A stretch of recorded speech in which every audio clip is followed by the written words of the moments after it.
다카야나기는 돌아오는 차 안에서 기분이 좋았다. 오늘 아침 사장님한테서 전화가 걸려왔는데 내가 새 감독이 아니라는 걸 알고 깜짝 놀랐지. 나도 의외라고 생각했어. 쿠사노가 대답했다. 그 아무짝에도 쓸모없는 감독을 관둘 수밖에 없게 만든 건 히로오카 씨는 아니니까. 그건 공적이라고도 할 수 있는 거잖아. 구단주의 실수야. 이번 신인 감독 인선은. 엄청난 실수지. 나는 엔젤스에 15년이나 있었지만 히로오카 씨는 고작 1년이야. 그리고 무엇보다도 중요한 건 이거야. 그러니까 누가 더 선수들로부터 호감을 사고 있느냐지. 그 말 잘했어. 그 사람은 너무 딱딱해. 스프링 캠프 중이라고 술과 담배와 마작을 관둘 이유는 없는데 벌금 같은 걸 매긴다는 것은 말도 안 되는 이야기지. 사람은 누구나 실수가 있게 마련이니까. 내 말이 그 말이야. 그런 사람이 무슨 감독이야. 선수들이 좋아하지 않는 사람이 어떻게 팀을 잘 이끌 수 있겠어? 그렇지만 내일부터는 우리가 이런 얘기를 더 이상 안 해도 되겠지. 아, 그렇게 선선이 오케이 해줄 거라고는 생각도 못했어. 의외야. 그런데 잘 이겨나갈 수 있을까? 쿠사노가 묻자 다카야나기는 웃으며 왼손으로 쿠사노의 옆구리에 주먹을 먹이는 신용을 했다. 그는 기뻐서 어찌할 바를 모르고 있었다. 맡겨둬. 나와 선수들은 서로의 속마음을 잘 알고 있어. 게다가 말이야, 내일부터는 담배도 술도 마작도 지금까지처럼 꺼림칙함을 느끼며 하는 일이 없어지는 거야. 당당하게 하는 거지. 선수들은 기뻐하겠지. 이러는데 어떻게 이기지 못할 수가 있겠어?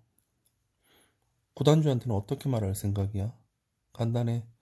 적당히 이겨나가다가 구단주한테 이렇게 말할 거야. 엔젤스를 이렇게 강하게 만든 게 사실은 누군지 아십니까? 라고. 그러면 히로카 씨는 옷을 벗게 되는 건가? 한 팀의 감독이 두 사람이나 필요하진 않으니까. 어찌됐든 조만간 구단주는 나를 처음부터 감독으로 앉히지 않은 걸 후회하게 될 거야. 쿠사노는 정말로 그렇게 되면 좋겠다고 생각했다. 다카야나기는 선수들이 좋아하기 때문에 아마 그렇게 되겠지. 그때는 나도 수석 코치인가. 한여름의 태양은 벌써 중천에 떠서 응접실의 창을 달구고 있어 에어컨 출력을 제대로 높여도 그 열기가 전해져 왔다. 히로카는 그 응접실 안에서 혼잣말을 중얼거리며 밥이 움직이고 있었다. 커피를 마시고 싶으면 스스로 끓인다.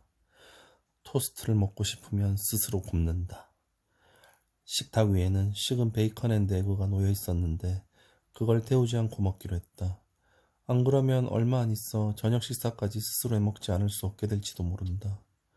이윽고 그는 커피와 토스트를 베이컨 앤드 에그 접시와 나란히 놓고 우선 커피를 마셨다. 향도 맛도 날아가지 않았다. 아빠, 느닷없이 중학생인 딸이 뒤에서 말을 걸었다. 베이컨 에그 데워드릴까요? 아니, 됐다. 히로카는 뒤를 돌아보며 말했다. 딸은 몸에 딱 붙는 셔츠를 입고 있었다. 갑자기 브레이지어를 해라 하는 말이 나올 뻔했지만 가까스로 삼켰다.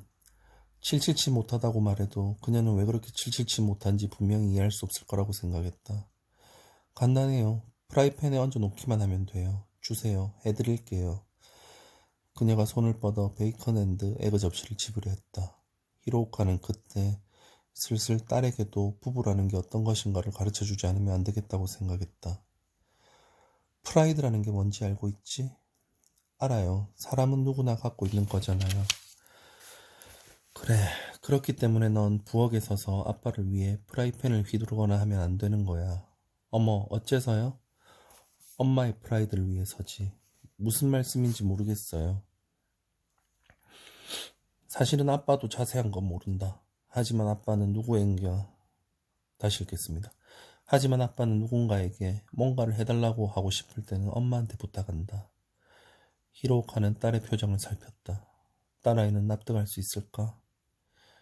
이윽고 그녀가 어딜 좀 다녀오겠다고 하며 나가버렸다.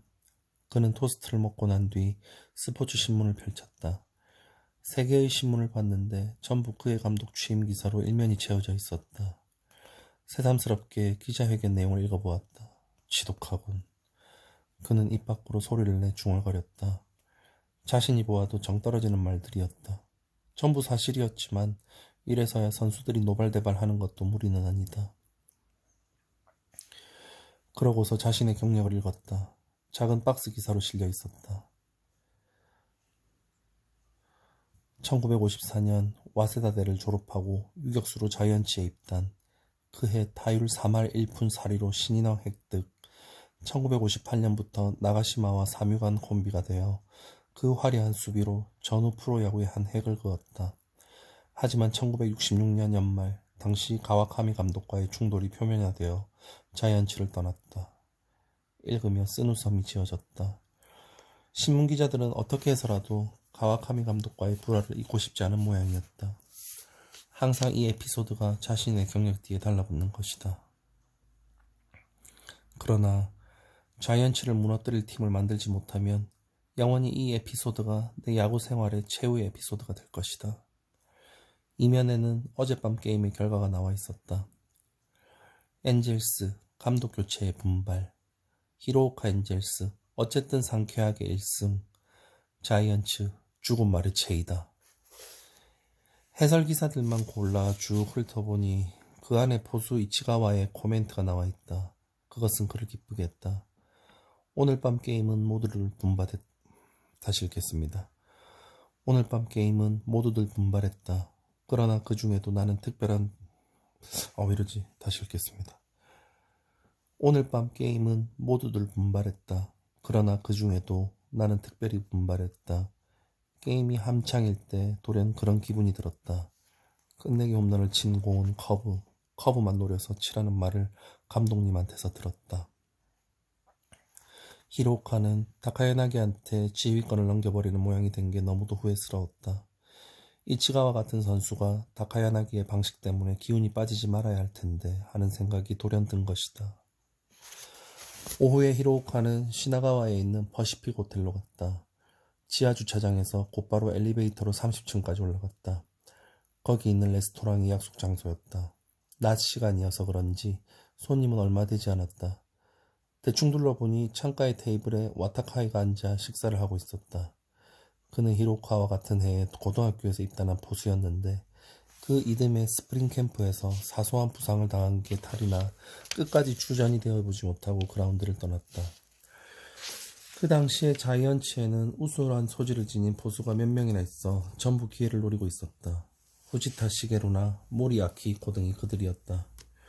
그러나 히로카와 와타카이는 처음부터 죽이 맞아 어느 쪽이 먼저랄 것도 없이 스스럼 없이 지내게 되어 지금까지 관계가 이어져온 것이었다.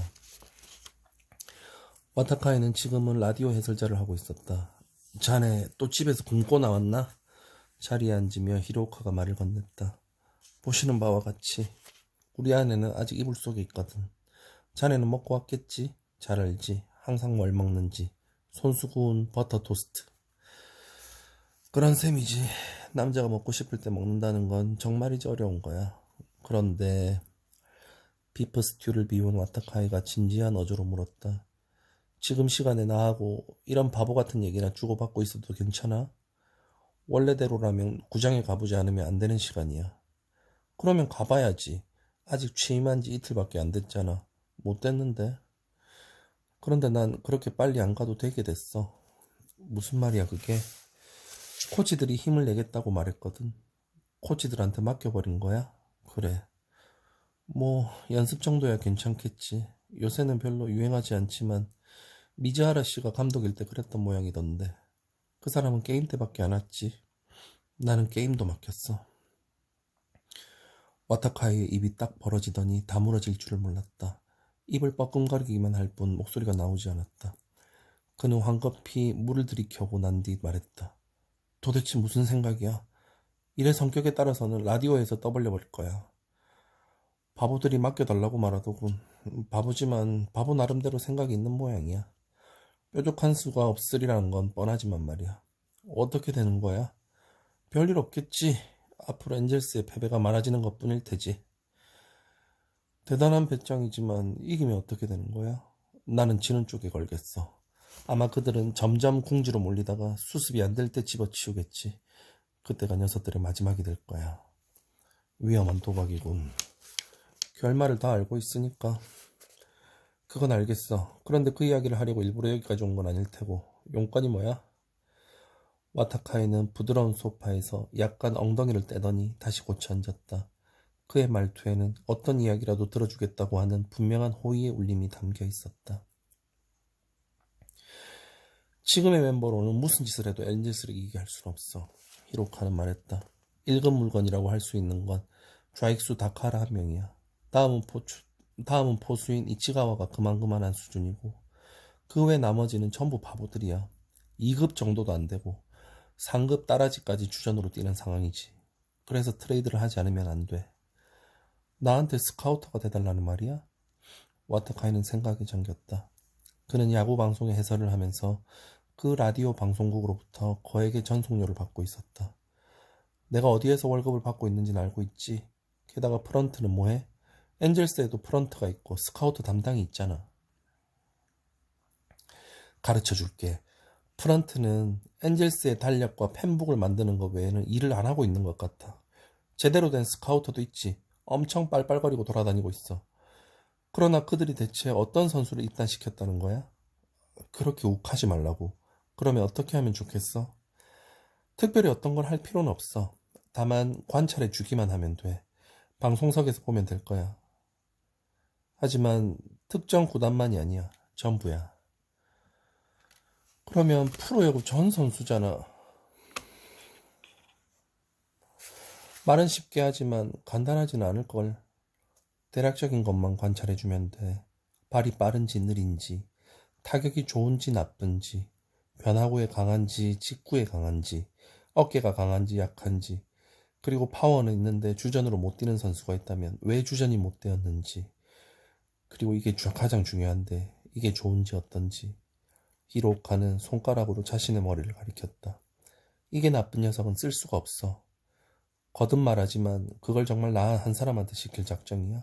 무급으로? 안 될까? 불가능하진 않아. 그러나 난 오늘부터 시청자들의 맹공격을 당할걸. 분명히 야마구치 다카시의 강속구보다도 더 엄청날 거야. 그리고 잘리겠지. 무슨 말이야?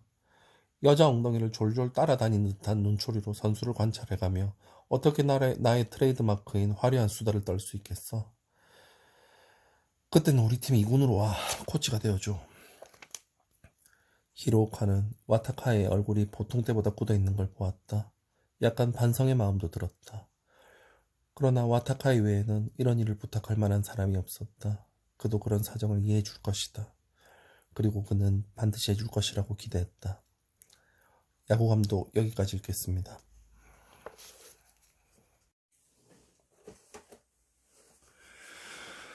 그날 밤 엔젤스는 자이언츠에 무참히 맹폭당하고 만신창이가 되도록 얻어맞았다.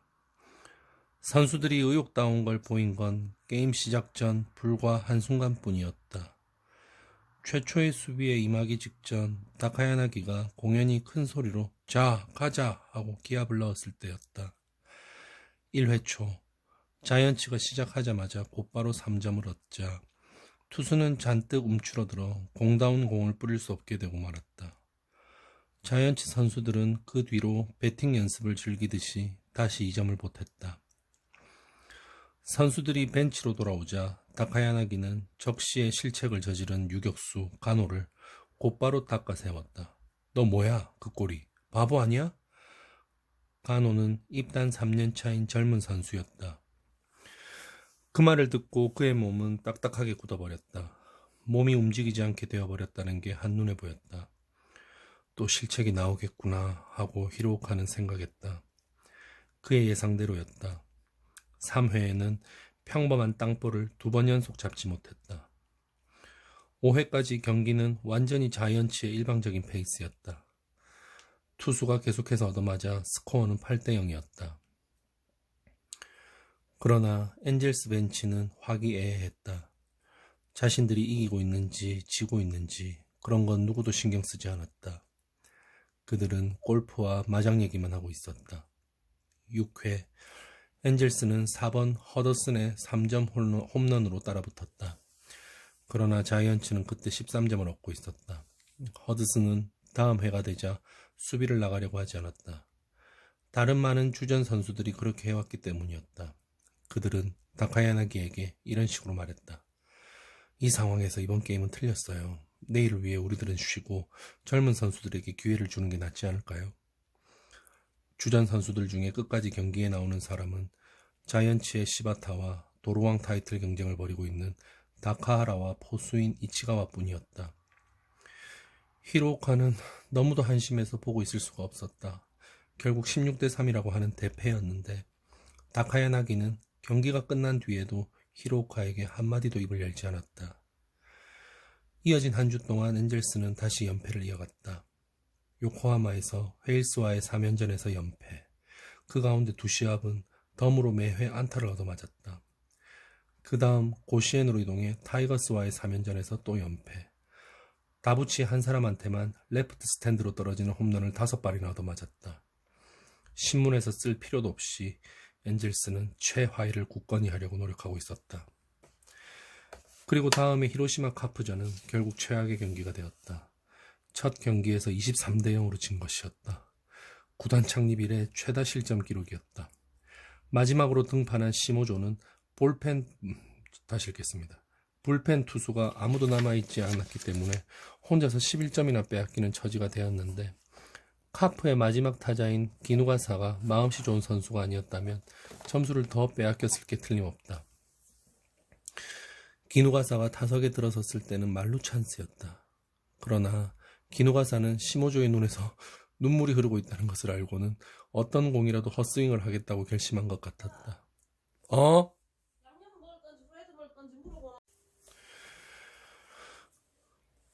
히로오카는 기누가사의 기분을 잘 알 수 있었다. 하지만 그를 위해서는 유감이었다. 그의 배트가 세 번째 스트라이커에 허공을 갈랐을 때 이렇게 말해주고 싶었다. 그래서 자네는 최고가 되지 못하는 거야.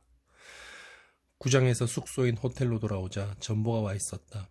히로오카 앞으로 구단주가 보낸 것이었다. 나는 오늘 시카시마 건설의 사장한테서 이런 말을 들었다. 올림픽 건설은 이익을 너무 많이 올리고 있는 게 틀림없다. 여론의 공격을 맞는 건 당연하다. 그렇다고 야구팀을 이용해가면서까지 여론을 회유할 것까지는 없지 않은가? 언제까지 나한테 이런 놀림을 당하게 할 작정인가? 히로오카는 그 시시한 종이 쪽지를 구겨 쓰레기통에 던져 넣었다. 웃음을 사고 있는 건 그도 마찬가지였다. 어제 오사카를 떠나기 전에 와타카이로부터 전화가 왔는데 그는 웃으며 이렇게 말했다. 도쿄의 기자 패거리들은 이렇게 말하고 있어. 히로오카란 사람 나쁜 감독은 아닐지 모르지만 야구를 모르는 것 같다고. 어때? 타당한 평가지?